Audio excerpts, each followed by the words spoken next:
на ритам сме на 8 минути после 12 часот, а во третиот час од денешното Плей кафе продолжуваме на тема литература.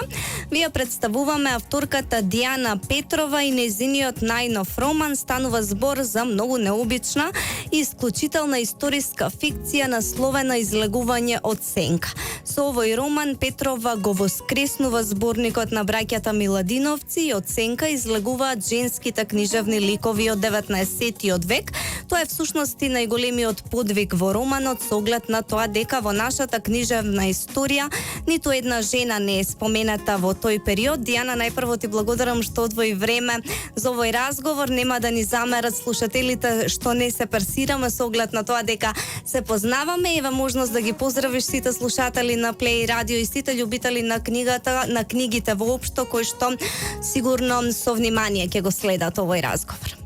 Здраво, Ирена, ти благодарам за поканата. Драго ми е што ќе имам прилика пред слушателите на Плей Радио, односно пред струшките читатели, да кажам неколку зборови за мојата книга, бидејќи всушност ова е и местото каде што се случува поголем дел од дејството во овој роман. Благодарам уште еднаш. Так, најпрво воодушевува самата идеја да пишуваш за Митра Миладинова, сопруга на Димитар Миладинов, една од најобразуваните жени во 19-тиот век, која што ги пишувала најубавите писма, и постојат и теории дека имала и голем удел во создавањето на зборникот на браќата Миладиновци, односно некои од песните се нејзино авторско дело. Како дојде најпрво до идеја да напишеш роман со ваква содржина? Да, главната тема овде, односно главниот лик е всушност ликот на Димитра Миладинова. Миладинови го знаеме, презимето ни е познато под Константин и Димитар Миладинови, или Наум Миладинов исто така. Меѓутоа тоа што отсуствува во нашата книжевна историја, или можеби историја на литературата, е името на Димитра Миладинова, која всушност имала голема улога во сите тие успеси, односно во тој успех со излегувањето на зборникот на Миладинови. Дојдов до идејата на начин што го истражував македонскиот 19 век, и во тој македонски 19 книжевен век, зборам за книжевниот век, не се појавува ниту едно женско име, и затоа беше сомнително, односно беше чудно што правеле жените во тој период, односно дали допринеле, и всушност тоа ме наведе да истражувам и дојдов до плејада женски ликови кои што отвореле, работеле интензивно, односно можам да речем дека биле всушност главни иницијатори во создавањето на таа македонска интелигенција во 19-тиот век, која што е клучна за сето тоа што произлегува подоцна. Така, во процесот на истражување, барање податоци за оваа книга, кажи ми дали разговараше со стари стружани, колку луѓето во градов воопшто знаат нешто за Димитра Миладинова, или требаше да ни дојдеш од Делчево за да ја научиме?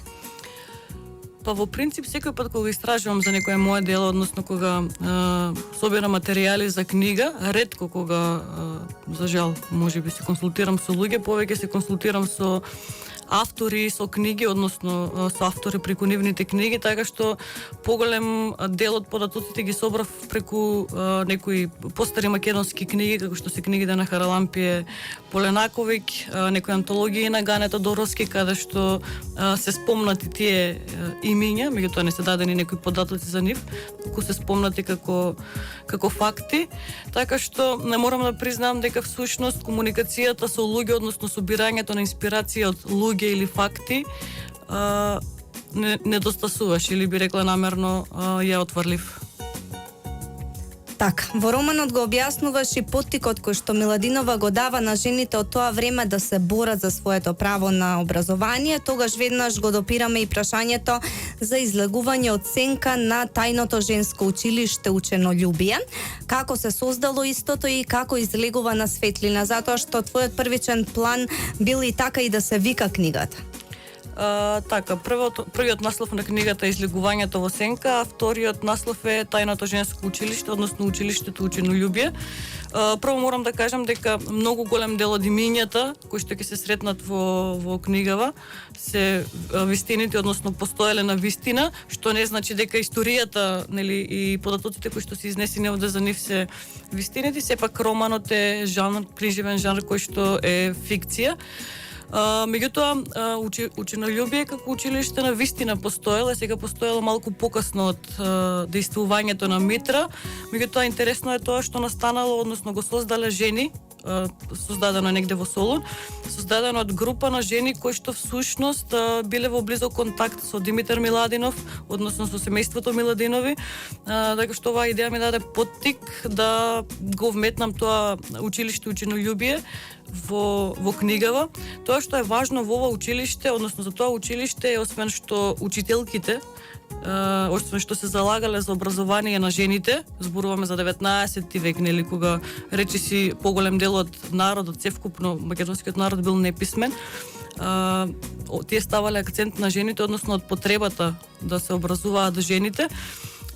Така што освен што се залагале за тоа образование на жените, тие се залагале таа настава да биде на народен јазик, односно да не биде на грчки јазик како што било, да речеме, на мода во тој период.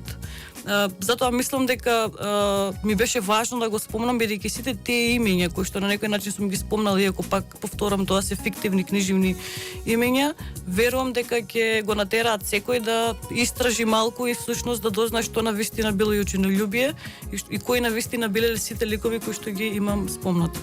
Така, доволно откривме од содржината, ќе ги оставиме читателите да ја прочитаат до крај, па да ќе имаат поттик за истражување дефинитивно, да позборуваме за досегашните реакции на читателите. Знам дека и на сајмот на книга имаше голем интерес за овој роман, колку си задоволна до сега?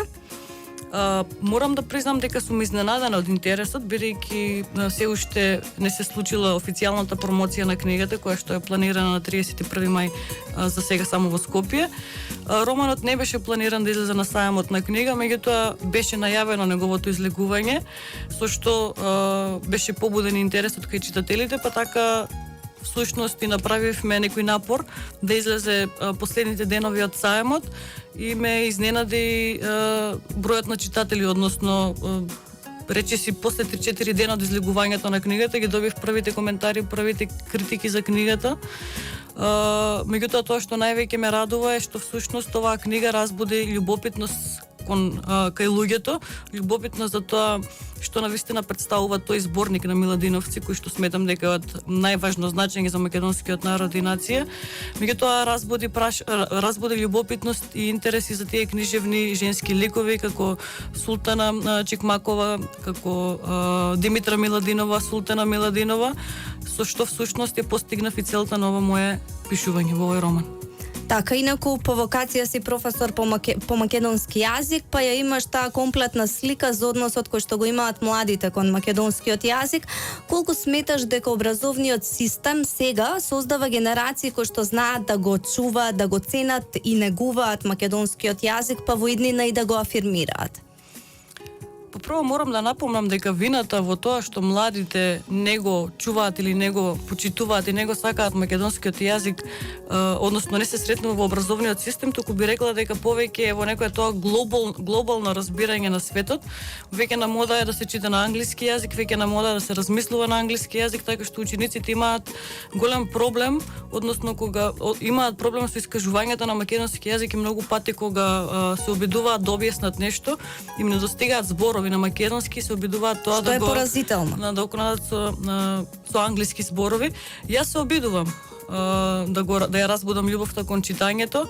Читаат, навистина читаат, меѓутоа немаат навика да читаат на македонски јазик, односно се што им е достапно, односно пак зборам за таа за тој глобален свет, всушност го имаат достапно на англиски јазик и уште од мали години првите нивни почетоци со читање, нивни игри што им пуштаат цртани филмови на телефон, на интернет, сето тоа е на англиски јазик и сметам дека тоа е всушност главниот проблем. Не би го нашла проблемот во образовниот систем, бидејќи образовниот систем како програма има предвидено што треба да се сработи и како да се сработи, но исто така интересно е тоа што и многу пати кога учениците ќе треба да isчитаат нели лектира или дело, тоа го прават за жал на англиски јазик, не ги не isчитуваат на македонски јазик.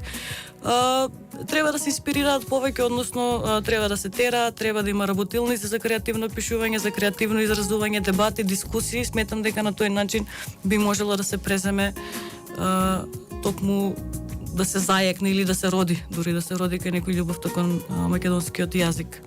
Така, ќе се вратам на книгата Излегување од сенка, кога ќе биде договорена струшката промоција, ние ќе ги информираме слушателите и секако ќе го проследиме тоа како настан, па ќе ги пренесеме импресиите. За сега можам само топло да им ја препорачам оваа книга, посебно затоа што објасни ти дека поголем дел од дејствието се случува во Струга. Изборуваме за еден струшки многу значаен женски лик меѓу другото. Дијана, многу ти благодарам што одвои време за овој разговор. Знам дека си многу креативна, дека уште многу ќе твориш и ќе имаме уште многу причини повторно да ни бидеш гостинка. Ти благодарам и тебе. Продолжуваме со одлична музика. Ова е Плей Кафе на Плей Радио. Се дружиме и денеска се до 14.